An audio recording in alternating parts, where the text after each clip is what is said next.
السلام على سيد الأنبياء والمرسلين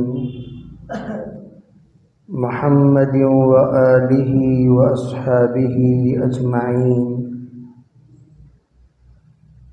ومن تبعهم بإحسان إلى يوم الدين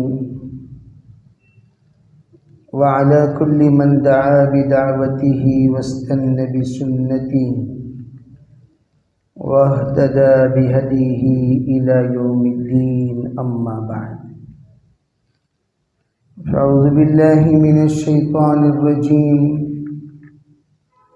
بسم الله الرحمن الرحيم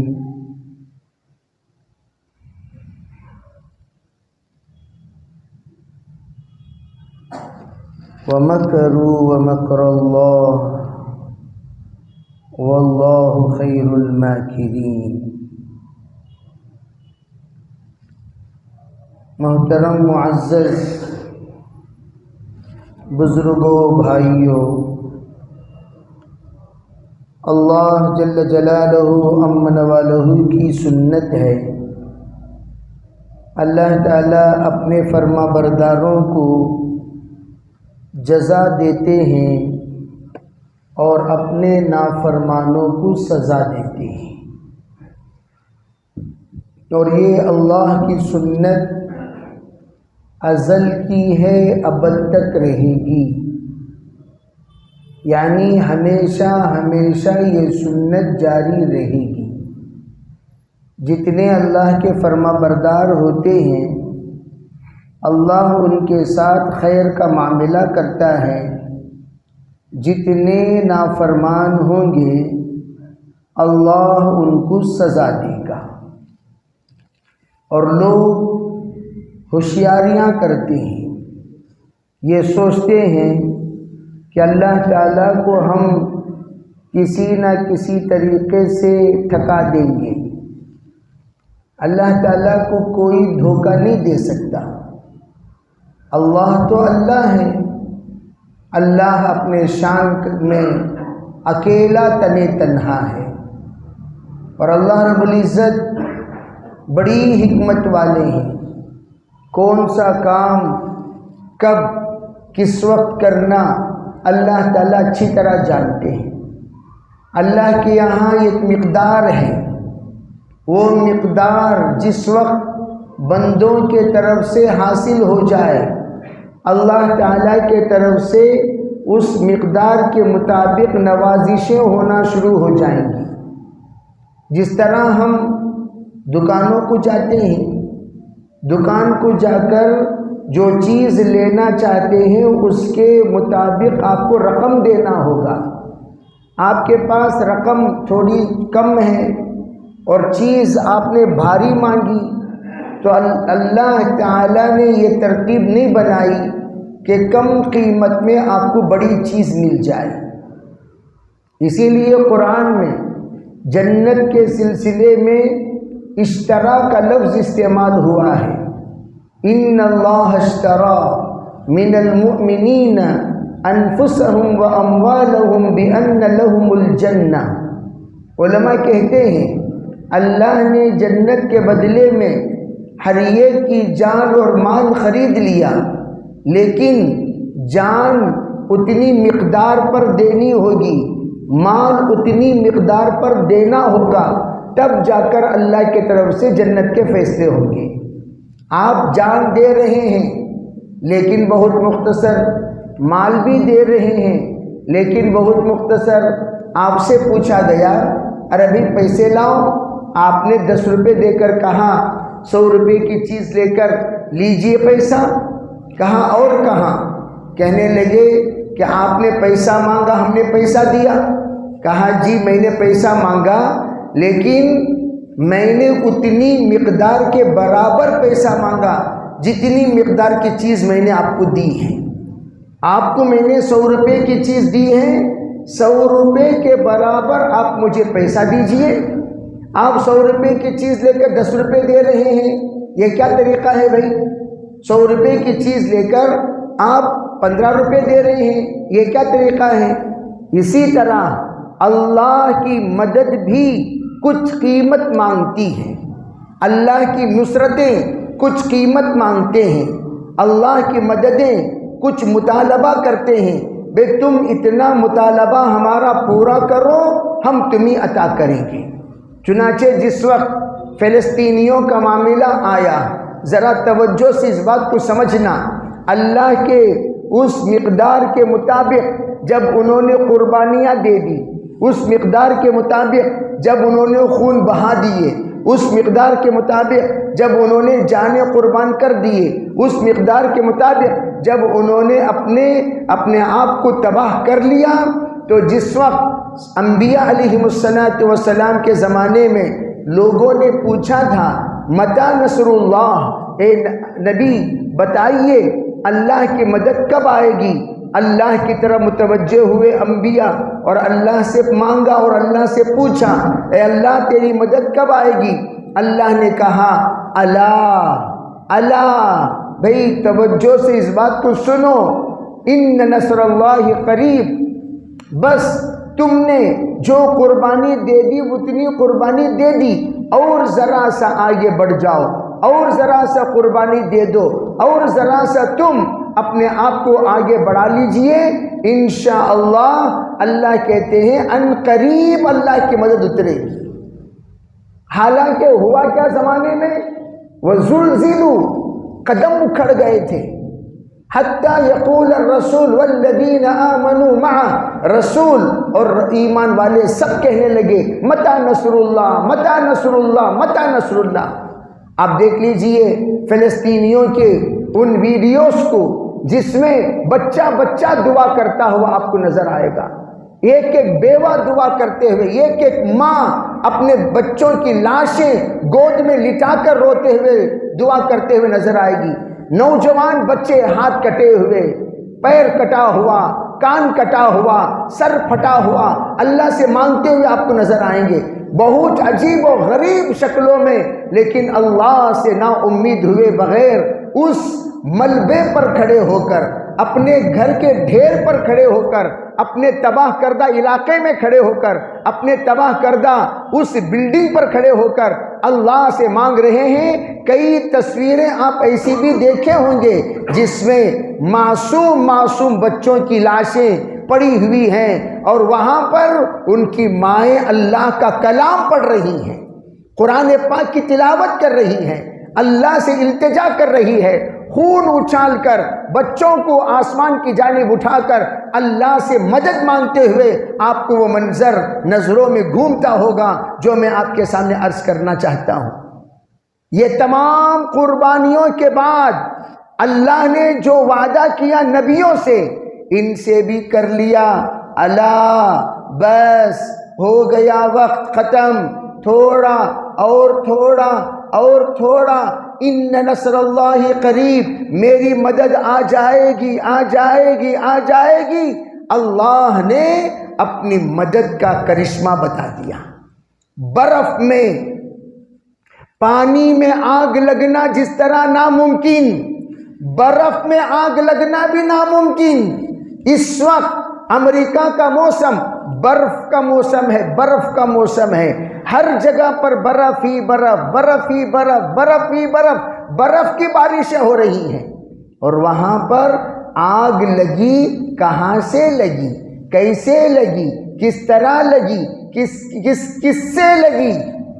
اگر آپ یہ سوال کرو، دنیا کی کوئی طاقت جو قدرت کی انکار کرتی ہے وہ جواب دے ہی نہیں سکتی۔ قدرت کو ماننے والے، اللہ کو ماننے والے، اللہ پر یقین رکھنے والے، اللہ پر اللہ کا کلمہ پڑھنے والے یہی کہہ سکتے ہیں یہ آگ لگی نہیں، اللہ کی طرف سے لگائی گئی ہے۔ یہ ہوا چلی نہیں، اللہ کی طرف سے چلائی گئی ہے۔ کوئی پتا اللہ کے حکم سے جب ہل نہیں سکتا، کیا ہوا چلے گی اپنے اللہ کی اجازت کے بغیر؟ جب طوفان چلنے لگتا ہے، اللہ رب العزت نے اس کے روٹ بنائے، روٹ، اللہ کے بنائے ہوئے روٹ پر طوفان چلتا ہے، اللہ کے بنائے ہوئے رفتار پر طوفان چلتا ہے، ہوا چلتی ہے تو ہوا کہاں چلنا چاہیے، کہاں نہیں چلنا چاہیے، کہاں تیز ہونا چاہیے، کہاں سلو ہونا چاہیے، یہ سب گائیڈ اللہ کی طرف سے کر دے دیا جاتا ہے اور ان کو گائیڈ سمجھا دیا جاتا ہے۔ حدیث قدسی ہے، اللہ فرماتے ہیں انا الذی کلمت البحار، میں وہ ہوں جس نے سمندر سے گفتگو کی، میں وہ ہوں جس نے سمندر سے گفتگو کی، وحددت لها حدودا، میں نے سمندر کو حد بندی کی، سمندر سے کہہ دیا یہ تیری باؤنڈری ہے، اس باؤنڈری سے آگے آنے کی اجازت تجھے نہیں ہے۔ تأتی الامواج کامثال الجبال، بڑے بڑے پہاڑوں کی مقدار پر، بڑے بڑے پہاڑوں کی اونچائی پر بڑے بڑے موجیں آتے ہیں، بڑے بڑے موج، ایسا لگتا ہے وہاں سے موج نے ہائی جمپ کیا ہے اور پتہ نہیں کتنا لانگ جمپ کرے گا، وہاں سے اس نے یوں اٹھا پتہ نہیں کتنا دور تک جائے گا، لیکن فَإِذَا بَلَغْنَ حَدِّي، جس وقت میرے باؤنڈری جو میں نے طے کیا اس پر آتے ہیں تو فوراً وہ میری اطاعت کے لیے اپنے آپ کو سجدے میں گرا دیتے ہیں۔ یا اللہ بس یہاں تک ہمیں اجازت ہے، یہاں پر ہم گر گئے، یہاں پر ہم رک گئے، یہاں پر ہم اپنے آپ کو بس کر لیا، اس کے آگے ہم نہیں جائیں گے۔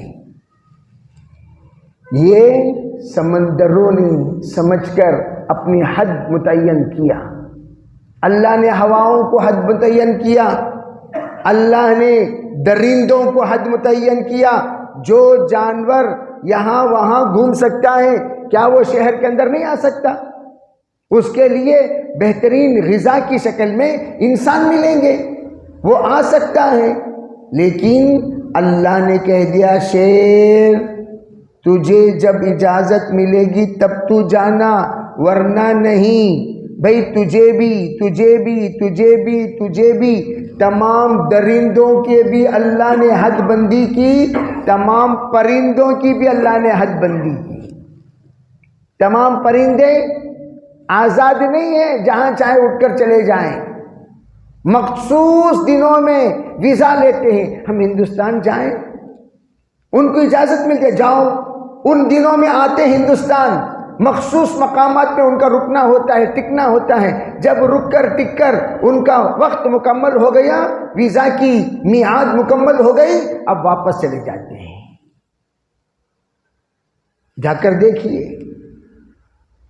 کر دیکھیے آندھرا پردیش میں جو کیا نامی شہر اس وقت بسایا گیا ہے، اسی کے آس پاس ہے وہ جگہ جہاں پر سال میں کچھ دنوں کے لیے پرندے باہر سے آتے ہیں، رکتے ہیں، انڈے دیتے ہیں۔ عجیب و غریب اللہ نے نظام بنایا، پرندوں کی حد بندی، درندوں کی حد بندی، چرندوں کی حد بندی، درندوں کی حد بندی۔ جب اللہ نے حد بندی کر دی تو اس حد کے اندر رہتے ہیں۔ اسی طرح ہوا چلتی ہے تو اس رفتار پر چلتی ہے جس رفتار پر چلنے کو اسے حکم دیا گیا ہے۔ چنانچہ آگ لگی چنگاری کی طرح، ہوا چلی پھونک مارنے کی طرح۔ بعض ہوائیں وہ ہیں، پھونک میں بھی دو طرح کے پھونک، آپ اگر کینڈل کو کرو گے کیا ہوگا؟ بجھ جائے گا، اور یہ ایک آگ ہے چولہے میں، آپ پھونک مار رہے ہیں بجھانے کے لیے، کیا ہوگا؟ بھڑکے گی۔ یہ بھی آگ وہ بھی آگ، اس آگ کو بجھانے کے لیے وہی ہوا، اس آگ کو بھڑکانے کے لیے بھی وہی ہوا، اور اللہ نے ایسی ہوا چلائی جو بھڑکائے بھی، جو پھیلائے بھی۔ بھڑکانا ہی نہیں، پھیلانا، یہ کس کی قدرت ہے؟ اللہ کی۔ اللہ نے کہا سنت پر تم عمل کرو، قدرت کا کرشمہ ہم بتائیں گے۔ تمہارا کام کیا؟ بدر میں لے آ کر کھڑا کرنا، ہمارا کام کیا؟ فرشتوں کو اتارنا، تمہارا کام کیا؟ تم اے فلسطینیوں اپنے آپ کو جہاد کے لیے تیار کر لینا. ہمارا کام کیا؟ تمہاری قربانیوں کی مقدار جب مکمل ہو جائے، جس وقت تمہاری دعائیں ہم تک پہنچ جائیں اور دعاؤں کی شرائط جب تم پورے کرنے لگو، بے گھر والوں کو ہم گھر کے اندر لائیں گے، گھر والوں کو ہم باہر کر دیں گے. قُلِ اللَّهُمَّ مَالِكَ الْمُلْكِ. اللہ کہتے ہیں اے نبی جی ذرا ان سب کو، نادانوں کو ذرا کہہ دینا. قُلِ اللَّهُمَّ مَالِكَ الْمُلْكِ. تم نے کیا کہا؟ سپر پاور تو ہے. ابھی میں پاور نہیں دکھایا، پاور کا پا بھی ٹچ نہیں کرے.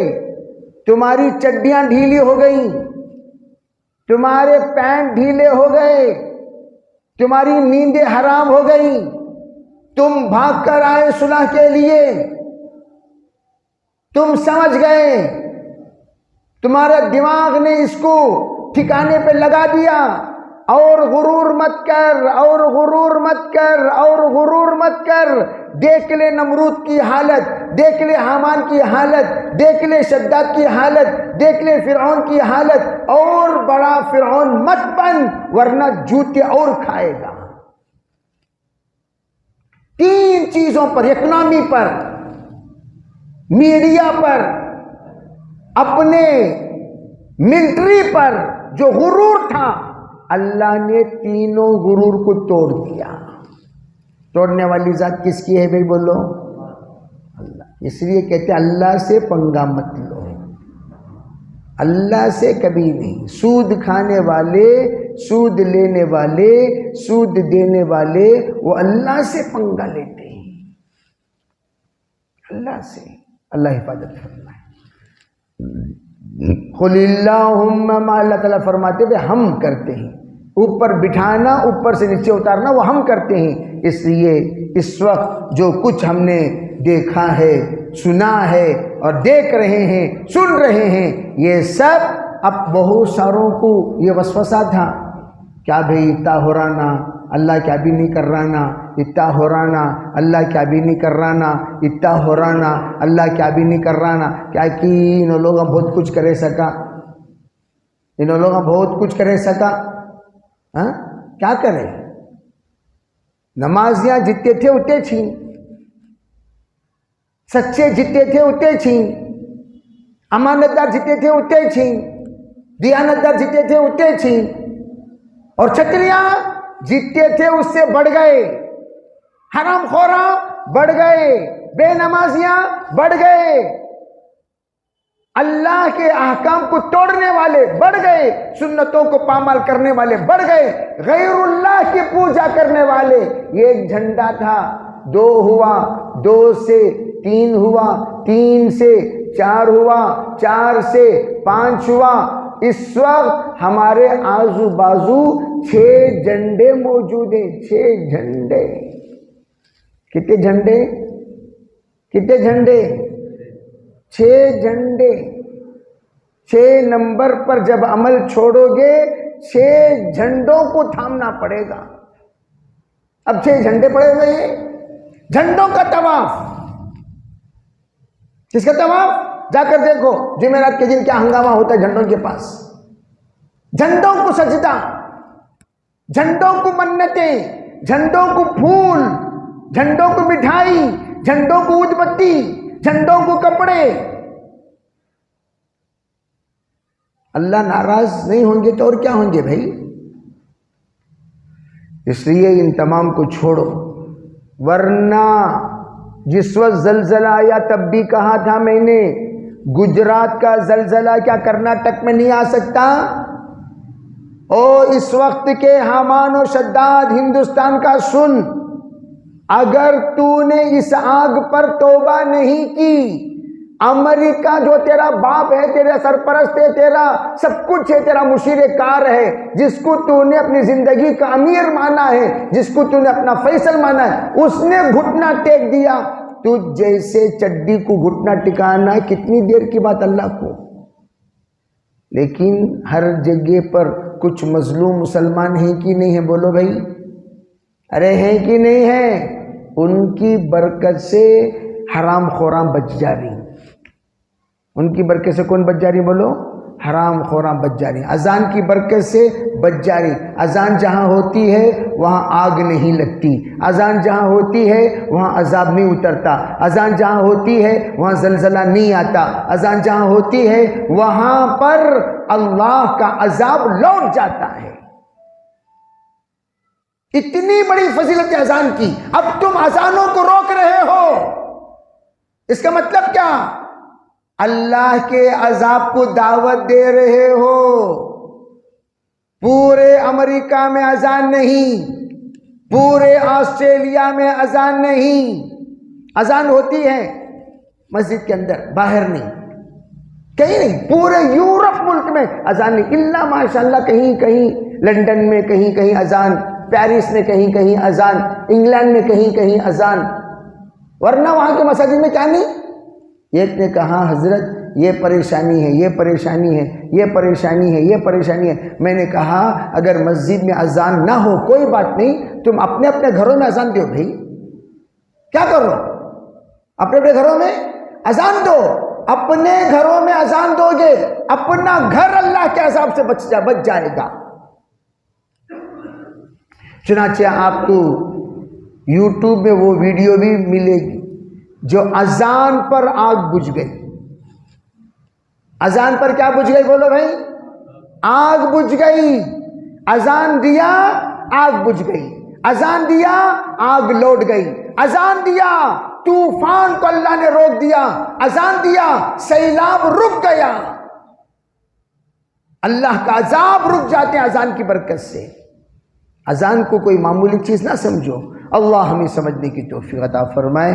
اس لیے یہ اس وقت ہم لوگوں کو چاہیے کہ ہم اپنی دعا کے پاور بڑھائیں، سجدے کی پاور بڑھائیں، اپنے قربانیوں کے پاور بڑھائیں، اپنے صدقہ کے پاور بڑھائیں. جتنا بڑھائیں گے اتنا انشاءاللہ محفوظ رہیں گے. ہماری دعائیں اللہ کے یہاں قبول ہوں گی.